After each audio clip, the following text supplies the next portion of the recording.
As someone talaga na hindi naman maalam sa makeup, buti na lang talaga at meron mga ganitong all-in-one makeup palette. Napabili ako ng makeup palette na to mga mare ko kasi nga lahat nandito na. Meron na siyang eyeshadow, blush on, highlighter, press powder at may kasama na nga rin siyang salamin. Hindi mo na nga kailangan bumili ng hiwa-hiwalay na product or maghula kung ano nga yung mga gagamitin natin. Gustong gusto ko talaga dito mga mare ko.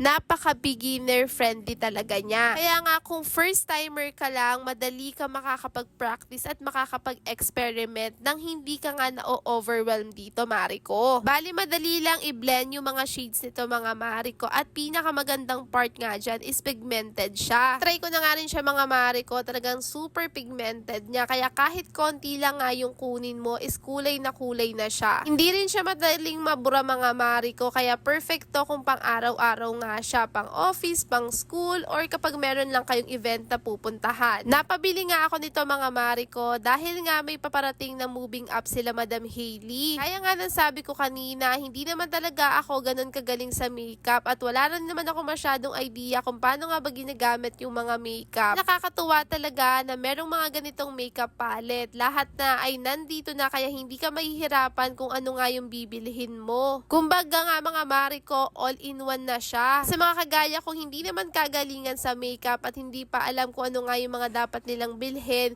itong muna nga yung itry nyo at pagpraktisan nyo nga siya. Ali, 159 pesos ko nga siya nabili, mga Mariko, at nakikita ko naman kung gaano kasulit nga yung pagkakabili ko dito. Kaya kung wala ka pang idea sa pagmi-makeup nga, Mima ko, eto nga yung maire-recommend ko sa'yo. Kaya kung gusto mo rin ito, Mima ko, ilalagay ko na lang sa yellow basket.